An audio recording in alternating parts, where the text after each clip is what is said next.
सबसे उत्तम आश्रम जो है गृहस्थ आश्रम है। गृहस्थ आश्रम। जो आदमी शुद्ध विचारों को लेकर के चलता है उस समय उसको देवता कहते थे। अच्छा। जो पाप करता था, शराब पीता था, लोगों को सताता, हाँ। वो जो है राक्षस होता था। राक्षस। संगत करी साधुओं की और कटे औरों की व्याध, वो छी संगत नीचे की और आठों पर उत्पात।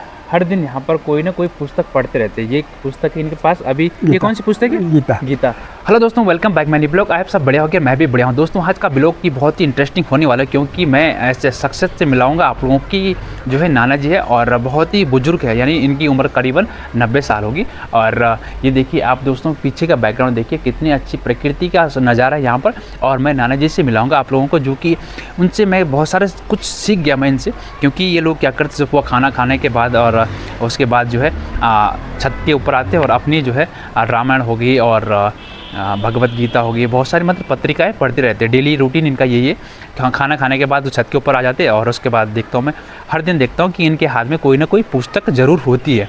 ठीक है, कभी रामायण होती है, कभी महाभारत होती है, कभी इनके पास भगवत गीता होती है, मतलब पढ़ाई करते रहते हैं। जबकि इनकी उम्र करीबन 90 से ऊपर हो गया।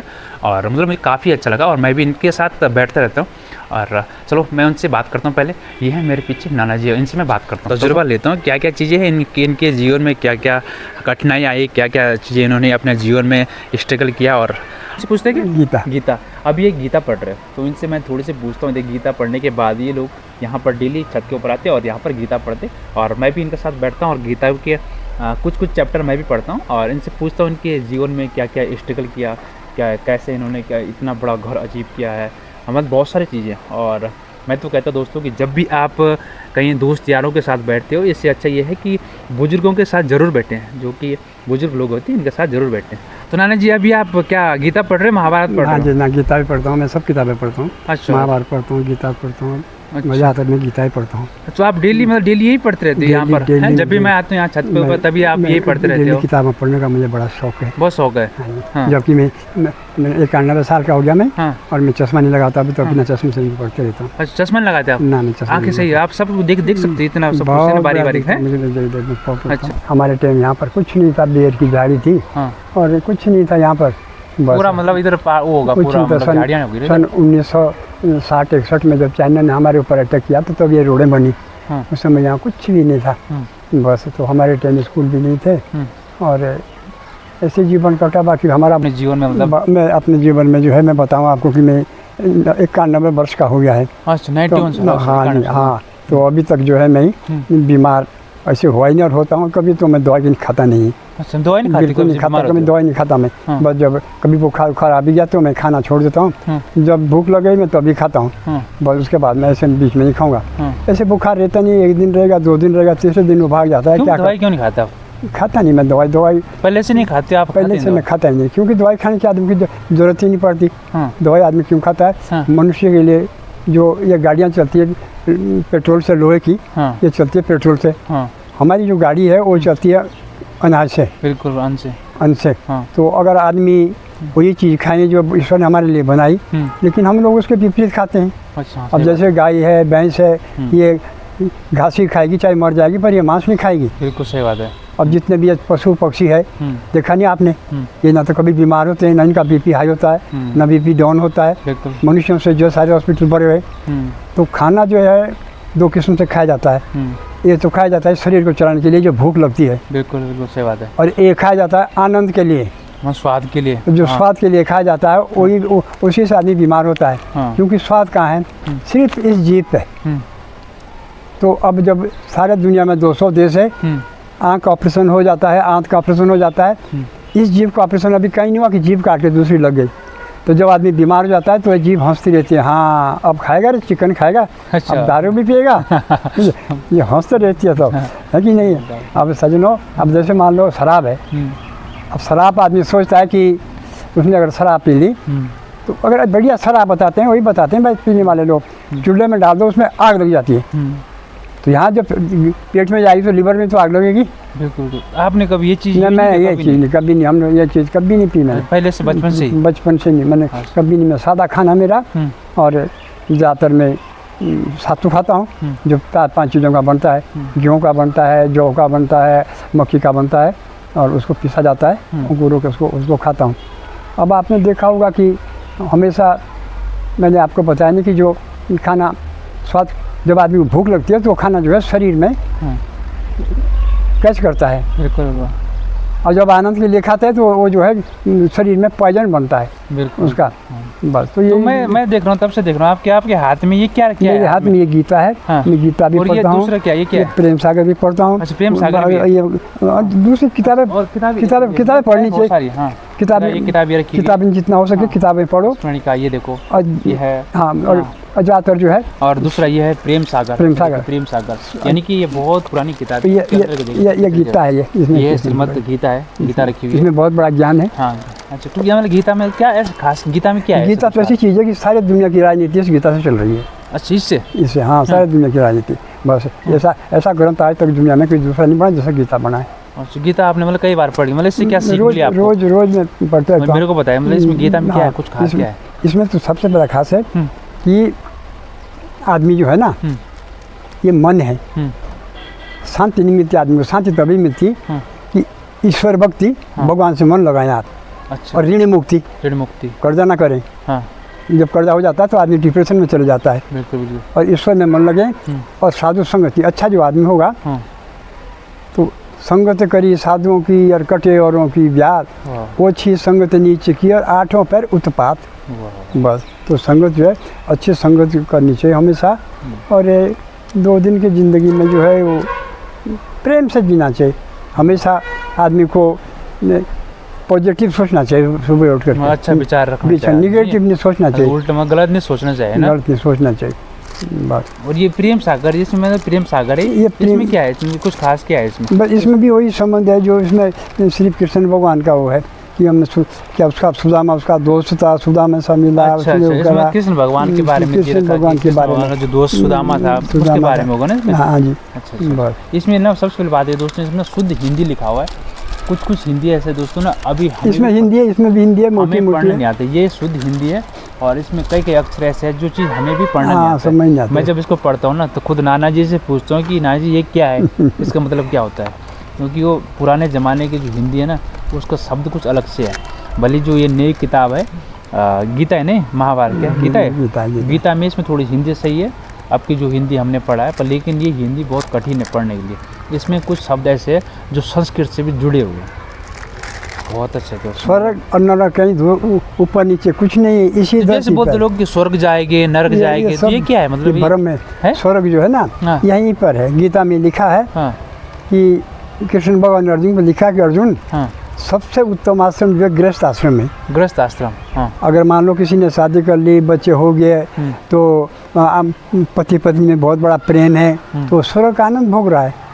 और मान लिया जाए कि शादी कर ली, पति पत्नी में रोज़ झगड़ा है, रोज़ महाभारत है, नहीं है, बच्चे शराबी कबाबी हो गए, तो नरक का आनंद भोग रहा है। बाकी नीचे ऊपर यहाँ कुछ नहीं। जो आदमी शुद्ध विचारों को लेकर के चलता है उस समय उसको देवता कहते थे। अच्छा। जो पाप करता था, शराब पीता था, लोगों को सताता था, वो जो है राक्षस होता था। राक्षस राम क्षत्रिय थे, रावण जो था पंडित था। लेकिन उसको उपाधि किसकी दी गई? राक्षस की। क्योंकि उसका जो भोजन था वो राक्षसों का था। वो मदिरा पीता था, मांस खाता था, तो इसलिए जो है पंडित होकर उसको राक्षस माना गया है। बिल्कुल। वो ज्ञानी बहुत था ना, वो ज्ञानी बहुत विद्वान आदमी था। विद्वान। तुम्हारा नाम से नहीं जानते तुम्हें लोग, लेकिन तुम्हें लोग बोलते करोड़पति। तो करोड़पति क्यों बोलते तुम्हें? देखो जी, उस समय हमने थोड़ा सा पैसा कमाया। उस समय पैसा नहीं था हमारे टाइम में, और हम दिल्ली से माल लाते थे और उसको गाँव बेचते थे, तो बहुत पैसा कमाया। अनाज लेते थे, घी लेते थे, थोड़ा सा पैसा कमाया। तब लोगों ने कहा कि भाई तो करोड़पति है। मैं करोड़पति नहीं था, पर लोगों ने कहा तो अगर होगा भी तो आज के ज़माने क्या है, करोड़ रुपया तो आदमी एक होटल में एक रात में खर्च कर देता है। लेकिन उस समय करोड़पति था मेरे पास, तो साहूकार कहते थे उस समय जिसके पास 100 रुपया होता था, तो मेरे हो सकता है मेरे पास 100 से ज़्यादा होगा, तो मुझे करोड़पति कहते हैं उन लोगों ने ना। बस तो वो नाम अभी तक भी आप लोग सब लोग करोड़पति बोलते हैं। करोड़पति वो बोलते हैं। तो है भी तो करोड़पति आप, ऐसी बात नहीं। बहुत था मेरे पास पैसा, जब पैसे का हुआ यहाँ पर है तो मेरे खाते में पड़े थे 2 करोड़ रुपया। 2 करोड़ रुपया। हाँ, तो मैंने सोचा अगर बच्चों को दे दी तो बच्चे बर्बाद हो जाएंगे। मैंने यहाँ अपने मकान में लगा दिया। बस तो मैंने कहा छत डाल दिए, अरे पैसा तो खा जाएंगे पर सीमेंट तो नहीं खाएंगे। अच्छा, तो आपने बस। दिमाग से लड़ाया, हाँ, जैसे आपने ऊपर छत डाल दिया और हाँ, ऊपर जो 4-5 मंजिल बना दिया इसको मैंने मकान को। अच्छा। इसमें 45 कमरे हैं। बाकी सब ठीक है। प्रेम से जियो, आए दिन जो है प्रेम से जियो। अच्छा नानी, बहुत अच्छा लगा आपसे बात करके। और मैं भी चाहता हूँ दोस्तों कि आप लोग बुजुर्गों के साथ ज़रूर बैठें और जो है बुजुर्गों से आप तजुर्बा लें, और ख़ास करके ऐसे बुजुर्गों के साथ बैठें जो लोग आप लोगों को अच्छा मार्ग दें।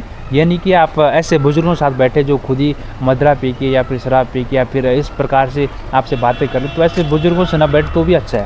ठीक है, ऐसे नाना जी जैसे कोई बुजुर्ग मिल जाएगा आप लोगों को, मैं ये नहीं बोल रहा हूँ कि नाना जी एक साथ बैठे, लेकिन उन लोगों के साथ ज़रूर बैठें जो लोग आप लोगों को अच्छी राय दें।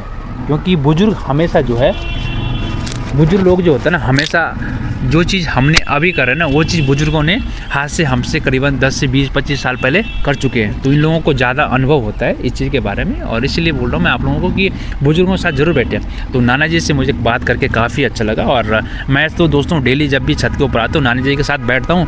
और मैंने सोचा यार क्यों ना आप लोगों को भी बता दूँ कि यार नाना जी की थोड़ी जीवनी का, जैसे इन्होंने क्या क्या स्ट्रगल किया जीवन में, बहुत कठिनाई झेली। पर आज के युग में तो खैर 90 साल के हो चुके, और मतलब इनसे हमें काफ़ी कुछ सीखने को मिलता है कि हम भी बाहर रहते, विदेशों में काम करते। इनका बोलना ये है कि अपने जो घर में आप स्वरोजगार खोलो, कहीं बिजनेस में लगाओ। नौकरी इतनी वैल्यू नहीं देती जितना आप अगर आपने कहीं बिजनेस कर दी। क्योंकि नाना जी ने अगर पैसा कमाए ना, तो इन्होंने बिजनेस किया, घरों से कुछ बेचा है, कुछ माल खरीद के दूसरी जगह बेचा, मतलब बिजनेस का काम किया। जाते थे माल गाँव बेचते थे। हाँ, और अगर आप भी उस समय नौकरी करते तो आज इतना वो नहीं होता, आप मतलब अमीर नहीं होते, इतना वो नहीं हो पाता। मतलब नौकरी ऐसी चीज़ है ना, वो नीति है कि उत्तम खेती मध्यम बान बिकट चाकरी बेक निदान।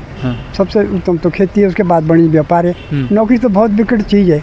बस आदमी पैसे क्यों करता है नौकरी? पैसे कमाने के लिए। हाँ, बिल्कुल सही बात है। पैसा इतना ही होना चाहिए कि स्थान इतना दीजिए जितना कुटुंब समाज में भी भूखा ना रहो, मेरा साधु ना भूखा जाए, मेरा अतिथि भी भूखा ना जाए। बाकी भाई पैसे की भूख तो कभी मिटती नहीं है, जितना कमाओगे उतना भूख और हो जाएगी। शमशान घाट तक 3 चीज़ों की भूख नहीं मिटती कभी नहीं। बिल्कुल। रुपये की, ठीक है, और सत्ता की, हाँ, और नशे की ये कभी भूख नहीं मिटती। शराबी आदमी जब पिएगा तो यूँ सोचता कि मैं तो दुनिया का सबसे श्रेष्ठ आदमी हूँ। हाँ। और जब सुबह को उतर जाती तब सोचता यार बेकार है।